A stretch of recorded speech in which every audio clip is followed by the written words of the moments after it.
Welcome to You Are History, a place where you don't just hear about the past, you slip quietly into it. Before we begin, tell me in the comments what life you'd like to fall asleep to next. And if you're enjoying the channel, consider subscribing for more dark history stories to fall asleep to. Now, let yourself go. As the world around you fades, you become someone else. Tonight, you prepare the dead in ancient Egypt. The sun rises over the Nile, slow, golden, almost reluctant, as though it knows it has no place where you work.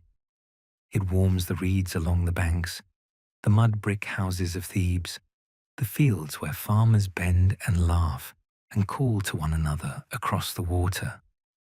But your day begins where that light is forbidden. You rise before the first light touches the river. Your small mud brick house sits at the edge of the craftsman's quarter, just beyond the low wall that separates the living from the place of purification. The air is still cool and damp from the night. You can smell the faint smoke of last evening's cooking fire clinging to your wife's hair as she presses a loaf of warm barley bread into your hands. Your daughter, 6 summers old, clings to your leg for a moment, her small bare feet cool against your skin. She does not yet understand your work, only that you leave every morning and return smelling of cedar and salt. You kiss the top of her head, feel the softness of her curls, and step out into the narrow street. Your sandals scrape softly on the packed earth. The path winds behind the great temple of Amun, past the painted pylons where priests chant at dawn. No one speaks to you here. They know where you are going. The beautiful house waits in its own quiet shadow. You push the heavy wooden door. It groans once, low and familiar, then settles behind you with a soft thud that seals the world outside. Inside, everything changes. The chamber is cool, not cold like the river at night, but the steady, deliberate coolness of thick mud brick walls that have never known the sun's full kiss. The ceiling beams of palm wood hold up the weight of centuries of silence. Narrow slits high above let in the faintest breath of air, but never light. The scent greets you first, always the same, always waiting. Thick, dark myrrh resin, sharp mineral natron, clean linen carrying the memory of the sun it was bleached under, and beneath it all, something quieter, something that belongs only to this place. You pause just inside the doorway. Let the outside world fall away from your shoulders like river silt. Your wife's soft voice from this morning, asking if you will be home before the lamps are lit, already feels like something that happened to another man. The warmth of your daughter's hands, that warmth is gone now. Here there is only the cool, the quiet, the scent. You cross to the long stone table in the center. It is worn smooth from generations of hands like yours, your father's, his father's, back through the bloodline of embalmers who have served this house since the time of your grandfather's grandfather. A body lies upon it, still wrapped in the coarse linen the family brought yesterday. You do not rush. You never rush. First, your tools. You lay them out one by one on the low bench beside you, each in its exact place so your hands will know before they act. The obsidian blade, sharp as a priest's chant, its edge so fine it whispers when you test it against the pad of your thumb. The long bronze hook, the smaller copper hooks and spoons, the 4 alabaster jars, already waiting with their carved lids, the jars of natron, white crystals that glitter like tiny stars even in this dimness, the bowls of thick dark resin that smell like the heart of the distant forests of Punt. The rolls of linen, some coarse for the first layers, some so fine they feel like breath against your palm. You arrange them slowly, deliberately, letting the rhythm settle into your bones. Only then do you step forward. You take the edge of the outer linen between thumb and forefinger. It resists slightly, not from weight, but from the perfect stillness of what lies beneath. You draw it back, slow as the river at dawn. The face appears, unfamiliar, always. A farmer, perhaps, a scribe, a priest's wife. It does not matter. The skin is the color of dried papyrus, drawn tight across the cheekbones. The lips are parted just a fraction, as though the last breath had been interrupted mid-word. You place 2 fingers beneath the chin, gentle, almost tender, and ease the jaw closed. The skin is cool, cooler than river water in the deepest shade. It yields like soft clay under your touch. You smooth the jawline with the heel of your hand until the face settles into the stillness it was always meant to wear. You have learned that stillness must be guided, never forced. There was a time you did not know this. You were 9 summers old when your father first brought you here. You stood at the threshold, barefoot, heart hammering so loudly you were certain the dead could hear it. The room felt too complete, too finished. You wanted to run back into the sunlight and never return. Your father did not speak. He simply began his work, slow, deliberate, reverent, his hands moving as though they were praying. You watched for hours. Eventually, the fear became heavier than the unknown, and you stepped inside. He never praised you with words. He simply handed you a small linen cloth and said, "Wipe the blade." That was how you began, not with grand lessons, with small, necessary tasks. And now, 23 summers later, those same hands are yours. The quiet is yours. You lift the bronze hook first. There's always a moment, just one, when the world holds its breath with you. You gently tilt the head back. Your fingers find the nostril. The hook slides in, delicate as a reed. You feel the faint resistance, then the soft give as you break through. You draw the hook back slowly, carefully. The brain comes in pieces, grey, soft, weightless. It is set aside. The heart is the seat of thought and memory, not this. You rinse the cavity with palm wine and spices. The scent rises sharp and clean, cutting through the heavier resins. Next, the obsidian blade. You place it against the left flank. The skin parts like silk under still water.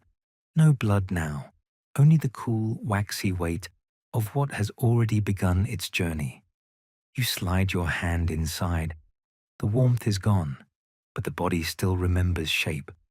Your fingers meet the liver first, heavy, smooth, denser than you expect. It rests in your palm like a river stone wrapped in wet linen.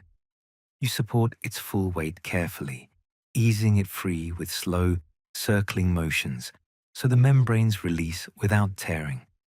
You wash it gently in the natron water, feeling its dense weight in your palms, then lower it with care into the alabaster jar crowned with the calm human face of Imcity. The lid clicks softly into place. The lungs come next, soft, spongy, collapsing gently under your touch like damp wool freshly pulled from the river. You feel every delicate lobe, every branching passage before you lift them away. They come free with a quiet sigh of air that no longer belongs to anyone. You place them into the jar guarded by Happy, the baboon-headed protector. The stomach, slippery, shifting, still holding the faint curve of its last meal. You steady it with both hands, almost cradling it like a child, then draw it out. The intestines follow, long, coiled, delicate as river reeds. You ease them free inch by inch, your fingers moving with practiced patience. You set the stomach into the jar of duamutef, the jackal-headed protector, and the intestines into the jar of kebesenuef, the falcon-headed guardian. Each lid fits with a soft, final sound. The heart you leave, nestled behind the ribs where it belongs. It must journey with the spirit to the hall of judgment. You rinse the cavity again with palm wine and spices. The liquid feels cool against your forearms. Then you pack the empty space with linen soaked in myrrh and resin. The scent rises thick around you, sweet, dark, ancient. It clings to your skin, to the folds of your kilt, to the inside of your nostrils, so that you will still smell it tonight when you hold your daughter. You press the mixture in firmly but gently, layer after layer, until the body feels full again, restored, not hollow. Now the natron. You pour the white crystals over the body like fine desert sand. They are cool and sharp against your palms. You work them into every crease, every fold, between the toes, behind the ears, into the armpits, along the neck. The body disappears slowly beneath the glittering white mound. You leave it for the long wait. 40 days this time, because the family can afford the full ritual. But you will return every day. You will turn the body. You will check the crystals. You will whisper the quiet words your father taught you. Words with no translation in the tongue of the living. Each visit the chamber feels a little more still, a little more complete. The natron draws the moisture out slowly, patiently, until the skin tightens and the form becomes light enough for the gods to lift. Some days, the chamber holds more than one body. A child arrives, small, light as a bundle of reeds. Your hands slow even more. You cradle the tiny head in your palm while you work. The skin is softer than anything you have ever touched. You pack the natron with the same care you use when your daughter falls asleep against your chest. A laborer arrives next, heavy, calloused, hands still shaped by the adze and the plough. You recognize the thickened skin on the palms, the faint scars from years of work. You treat them no differently.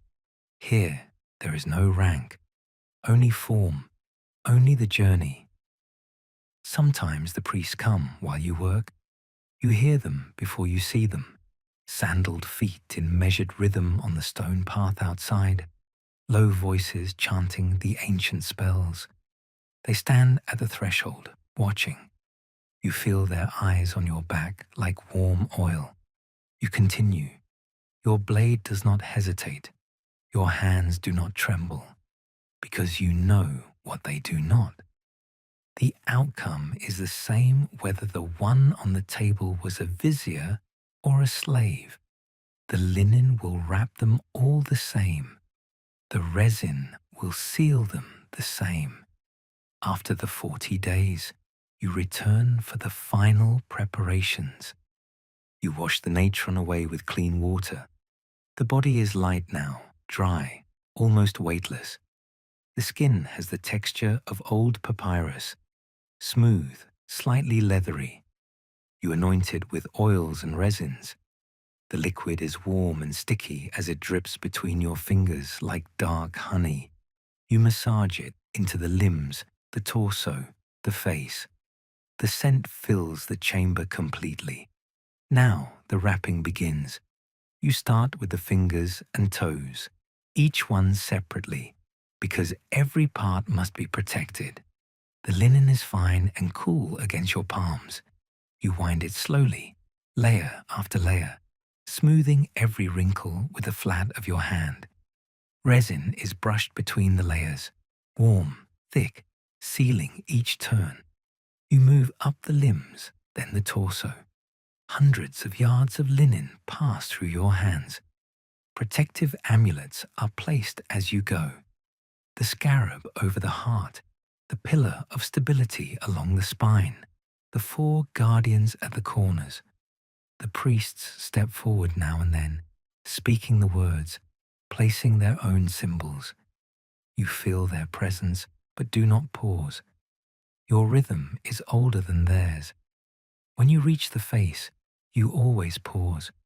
You look once more into the stillness you helped create. Then you cover it. The last strip goes over the eyes like a gentle hand, saying good night to the world of the living. The priests complete their part with final chants and gestures. They thank you, more formally when the family is wealthy, but the words are always the same. When they leave, the chamber exhales. The silence returns, deeper than before. You clean your tools slowly, washing each one in the basin until the water runs clear. You wipe your arms with a cloth soaked in cedar oil. The scent is sharp and clean, cutting through the resin on your skin like a promise that you will return to the living. You step outside. The sun is lower now. The Nile glitters bronze and gold. Fishermen call to one another from their reed boats. Children splash in the shallows. You walk among them, but not quite of them. The faint scent of natron and myrrh still clings to the folds of your kilt. People move aside without meaning to, not from fear, but from respect. They know what you carry. Your house waits. Your wife greets you at the threshold. She does not ask about your day. She never does.